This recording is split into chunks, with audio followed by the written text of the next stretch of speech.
আসসালামু আলাইকুম। কেমন আছেন সবাই?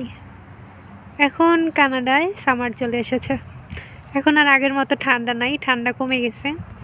তো এইটা হচ্ছে আমাদের বাসার সামনের অংশ, ফ্রন্ট ইয়ার্ড আর কি। অনেক ফুল ফুটেছে। এই ফুলগুলোর নাম হচ্ছে ড্যান্ডেলিয়ন। আমি আসার পর থেকে এখানে অপেক্ষায় ছিলাম যে এই বরফের নিচে কি আছে, আমি এটা দেখতে চাই। আরও নানান রকমের ফুল চলে গেছে, নানান রকমের ফুল কতগুলা শেষ আর কতগুলা ফুটতেছে। আর এই হচ্ছে ড্যান্ডেলিয়ন, আমার খুব পছন্দ হয়েছে। আমরা আজকে কথা বলবো মূলত যে কানাডায় আপনি বাসা ভাড়া করবেন কীভাবে বা কী ধরনের ডকুমেন্টের প্রয়োজন হয় সেগুলো নিয়ে।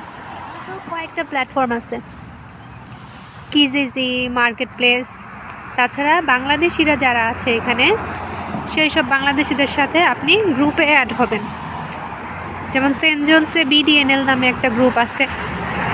তারপরে যারা এখানে পড়াশোনা করতে আসে ওই রকম স্টুডেন্টদের গ্রুপ আছে। এই গ্রুপগুলোর সাথে মূলত আপনাকে অ্যাড হইতে হবে। তো বিভিন্ন গ্রুপে যখন আপনি অ্যাড হবেন, অ্যাড হলে দেখবেন যে এইখানের স্থানীয় লোকজন বা যেসব বাংলাদেশি বা বাঙালি বা ইন্ডিয়ান এরা এখানে আছে গ্রুপে, ওরা পোস্ট দেয়।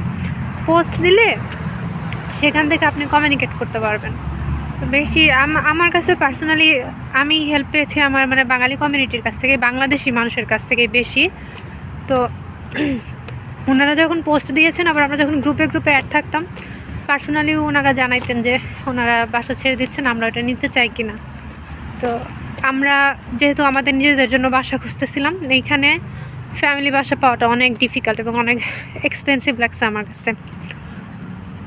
যারা সিঙ্গেল আছে, যেমন একজন স্টুডেন্ট, একজন ছেলে বা মেয়ে, ওনাদের বাসা পাওয়া আসলে কোনো ঝামেলাই না। ওনারা র্যান্ডম, এখন পর্যন্ত আমার অভিজ্ঞতায় যেটুকু দেখতেছি, যে কোনো টাইমে আপনি বাসা পাবেন, এমনকি ফার্নিশড বাসা পাবেন। 600-650 টাকার ভেতরে সিঙ্গেল মানুষদের জন্য ফার্নিশড বাসা পেয়ে যাবেন। কিন্তু ফ্যামিলির জন্য এটা আসলে খুবই ডিফিকাল্ট। আপনি ফার্নিশড বাসা পাবেন, আবার পাবেনও না আর কি, এরকম অবস্থা। ধরেন যে আপনি যে বাসা পাবেন সেগুলো অনেক সময় বেসমেন্টেরও হবে, আবার অ্যাবাভ গ্রাউন্ডেরও হয়, দুই রকমেরই হয়। তো এখন যে অবস্থা চলতেছে হাউজিং ক্রাইসিস, ফ্যামিলি বাসার জন্য মূলত আসলে বেশি ক্রাইসিস বলা যায়। যারা সিঙ্গেল স্টুডেন্ট আছে বা সিঙ্গেল থাকতে চায়, তাদের জন্য আসলে এটাকে আমি ক্রাইসিসের মধ্যে ফেলবই না। একটা নতুন জিনিস দেখাই, বাংলাদেশের শাপলা পাতা। এই দেখেন সেন্ট জোনসে, এটা কিন্তু বার্টনস পন্ড। প্রথম আমি যেদিন শাপলার পাতা এখানে দেখলাম খুবই অবাক হয়েছি, কারণ আমাদের দেশে তো পুকুরে বা খালে বর্ষার শেষ সময়টা বা ভরা বর্ষায় যে শাপলার পাতাগুলো থাকে, সেই রকম দেখে পরে এখন দেখেছি সত্যি শাপলার পাতা। যাই হোক, আবার মূল কথায় ফিরি। তো এইখানে বাসা পাওয়াটা আসলে ফ্যামিলির জন্য বেশি ঝামেলা। অথবা যদি আপনি হাজব্যান্ড ওয়াইফ হন, অর্থাৎ কাপল হন শুধু, তাইলেও বাসা পাওয়া ডিফিকাল্ট হবে না, বাসা আপনি পেয়ে যাবেন। কিন্তু এই যে সাথে আপনার বাচ্চা আছে, তখন আসলে শেয়ার্ড বাসা তো পাওয়া খুব অলমোস্ট ইম্পসিবল।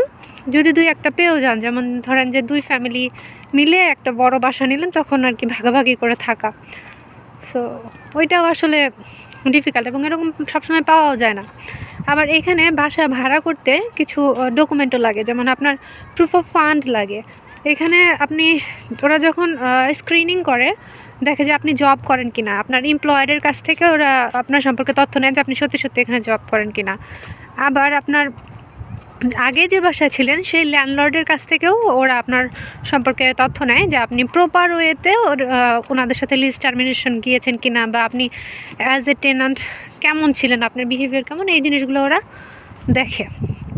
দেখে তারপরে হচ্ছে অ্যাপ্রুভ করে। এই হচ্ছে বাসা নেওয়ার প্রসেস এখানে। তো যারাই ফ্যামিলি সহ আসবেন, সর্বোচ্চ ট্রাই দেন যে যদি সেন্ট জোনসে আসেন বা অন্য যে শহরেই যান, বাঙালি কমিউনিটির সাথে যোগাযোগটা, আপনার বেসিক হেল্পটা হয়তো ওনারা আপনাকে যেই লেভেলের হেল্প আমরা এক্সপেক্ট করি সেইটা হয়তো এসে করে দিতে পারবে না, কিন্তু তারপরেও এই বিদেশ হয়ে ধরেন যে আপনাকে একটা তথ্য দিল যে অমুক জায়গায় যান, গেলে একটা জব পাওয়া যাবে বা ইন্টারভিউ চলতেছে বা অমুক জায়গায় যান, ওনার সাথে যোগাযোগ করেন, সে হয়তো বাসার খোঁজ দিতে পারবে। এই বিষয়গুলো এখানে অনেক বড় ব্যাপার। আর আছেই কারা, আমাদের জন্য তো আমরাই আছি, আর তো আর কেউ নাই। তো ওই দিকটাই আর কি, এই হচ্ছে অবস্থা। তো আজকের ভিডিও করার কারণই হচ্ছে যে আমরা বাসা খুঁজতেছিলাম। প্রথম যখন বাংলাদেশ থেকে খুঁজে আসছিলাম, সেটাও মার্কেট প্লেসের থ্রু দিয়েই একটা বাংলাদেশি ফ্যামিলি, ওরা বাসাটা ছেড়ে দিল, ওরা একটা অ্যাপার্টমেন্ট পেয়ে গেছিলো আর কি, কিনলাম বা এই টাইপের। তো পরে ওরা ওদের বাসা ছেড়ে দেয়, পরে আমরা সেই বাসাটা পাই। কিন্তু আমাদের এখন এখানে লিজ শেষ হয়ে গেছে, আমরাও আর প্রলং করতে চাই নাই, কারণ আবার আরেকটা ট্রেনার জোগাড় করা অনেক কিছু ঝামেলা আর কি। এই জায়গার বাসা মানে বাংলাদেশের স্টাইলে না, আমরা যেমন বাসা ভালো লাগতেছে না, সামনের মাস থেকে ছেড়ে দিব, তখন আমরা বাড়িওয়ালাকে জানায় নতুন করে 1 মাসের মধ্যে বাসা খুঁজে বাসা পেয়েও যাই, কিন্তু যেমনই হোক। এখানে এটা এত সোজা না, বিশেষ করে ফ্যামিলির জন্য। সিঙ্গেলদের জন্য কোনো ব্যাপার না, 1 মাস আগে বলে সুন্দর মতো তারা বাসা চেঞ্জ করে ফেলতে পারে নিজেদের পছন্দ মতো লোকেশনে। তো আমরা আবার এখন লিস্ট শেষের দিকে, তাই আবার বাসা খুঁজে একটা বাসা নিতে হলো। বাসাটা আমরা কাছে পিঠে পাইও নাই, একটু দূরেই যেতে হয়েছে। কিন্তু তাতে যেটা হয়েছে, আমাদের কারোর সাথে আর শেয়ারে থাকা লাগতেছে না। আমরা সুন্দর একটা বাসা পেয়েছি, মানে ছোট ছিমছাম, আমার খুব ভালো লাগছে। তো আজকের ভিডিও এটা আরেকটা করার লাস্ট, কারণ এই সপ্তাহে আমার এই বাসা থেকে ক্লাসে যাওয়া সম্ভবত এটাই শেষ। এরপরে নতুন বাসা থেকে আমি আবার ক্লাসে আসব।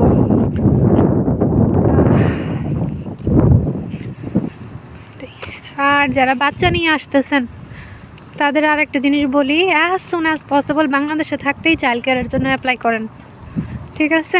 Child care in Saint Johns এরকম লিখে সার্চ দেন। যত দেরি করবেন সিরিয়ালে তত পিছাবেন। আমরা যেমন মৈথিলির জন্য এখনও চাইল্ড কেয়ার পাই নাই, সো ওর জন্য যতদিন চাইল্ড কেয়ার না পাইতেছি ততদিন কিন্তু আমার জন্য ক্লাসে অ্যাটেন্ড করাও ডিফিকাল্ট, জব তো আরও দূরের কথা। তো আমাদের যেটা হইতেছে, শুধু আমার হাজব্যান্ডই জব করতে পারতেছে, আমি বাসায় বসেই আছি আর নিজের পড়াশোনার খেয়াল করতেছি আর বাচ্চা দেখতেছি, সংসার করতেছি। এইখানে ধরেন যে আপনি লিভিং কস্ট, টিউশন ফি সবে যদি উঠাইতে চান, একজনের জবে হবে না, দুজনকেই জব করতে হবে। সো আমাদের এখনও টিউশন ফি সব বাংলাদেশ থেকেই আসতেছে। আপনি চাইল্ড কেয়ারের জন্য অ্যাপ্লাই করবেন, যারা মানে আসতেছেন বা যে ইউনিভার্সিটিতেই আসেন না কেন, যখনই আপনি অ্যাপ্লাই করবেন ইউনিভার্সিটিতে অ্যাডমিশনের জন্য, তখন সাথে সাথে আপনি চাইল্ড কেয়ারের জন্যও অ্যাপ্লাই করে দেবেন, এটা দেরি করবেন না। এবং চাইল্ড কেয়ারে অ্যাপ্লাই করতে কিন্তু টাকা লাগে না, এটা কিন্তু ফ্রি। আপনি যখন অ্যাডমিশন হয়ে যাবে তখন হচ্ছে টাকা দিয়ে আপনার অ্যাডমিশন লাগে। এবং পার মান্থ যেটা সরকারি চাইল্ড কেয়ার, ওইটা হচ্ছে পার ডে $10 কস্ট পড়বে আপনার, আর প্রাইভেটগুলোতে আরও বেশি খরচ আছে। সো সরকারি চাইল্ড কেয়ারে আপনার সিকিউরিটিও ভালো, সার্ভিসও ভালো, পার মান্থ আপনার অ্যারাউন্ড $300 যাবে একটা বাচ্চার পেছনে, এটাই। আর হাউজিং আর একটা অপশন থাকে, যে আপনি যদি বাসা একদমই খুঁজে না পান, সেই ক্ষেত্রে আপনি আপনার ইউনিভার্সিটির ইন্টারন্যাশনালাইজেশন অফিসের সাথে যোগাযোগ করেন, তারা নানানভাবে হেল্প করে বাসা খুঁজে পাইতে। তো আমি যখন কোনোভাবে এদিকে বাসা খুঁজে পাইতেছিলাম না, এমনকি বাঙালি কমিউনিটির সাথে যোগাযোগ করেও, কারণ বাসাই নাই, সো তারাও আমাকে খুব বেশি যে হেল্প করতে পারতেছিল তা না। পরে আমি আমার ইন্টারন্যাশনাল অফিসের সাথে যোগাযোগ করছি, ওদের যে হাউজিং হেল্প করে ওর নাম হচ্ছে জুন হারিম। সো হারিম আমাকে অনেক হেল্প করছে, অনেকগুলা হাউজিংয়ের যারা প্রপার্টি ম্যানেজমেন্ট নিয়ে কাজ করে ওদের অনেকগুলো ওয়েবসাইট দিতে পারে, ওখান থেকে যায় আমরা একটা বাসা পেয়েছিলাম। আর আর এখন যে বাসাটা আমরা পছন্দ করেছি ওঠার জন্য, এটা আমরা আসলে একটা বাঙালি কমিউনিটি, একটা বাঙালি আপুর সাথেই যোগাযোগ করে পেয়েছি। ওনাদের বাসা ছিল, ওনাদের দূরে হয়ে যায়, তাই ওনারা বাসাটা ছেড়ে দিয়েছে। এই হচ্ছে ম্যাগনোলিয়া ফুল।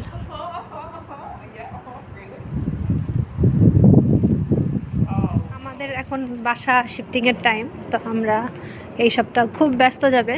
আমি অলরেডি আজকে সারাদিন কাজ করছি, কালকে সারাদিন কাজ করছি, বাসা ক্লিন করতেছি।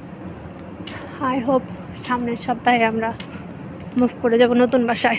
তো নতুন বাসায় গেলে আবার নতুন বাসার ভিডিও শেয়ার করবো আপনাদের সাথে, জানাবো কেমন লাগতেছে আমাদের নতুন বাসাটা। আমাদের জন্য দোয়া রাখেন, সবাই ভালো থাকেন। আর প্লেনের টিকিট কেটে ফেলছেন, এখনও বাসা খুঁজে পান নাই, তাদের জন্য দোয়া রইল, দ্রুত বাসা খুঁজে পান আপনারা। আমার ক্লাসের কাছাকাছি চলে আসছি। সো আজকের মতো আল্লাহ হাফেজ।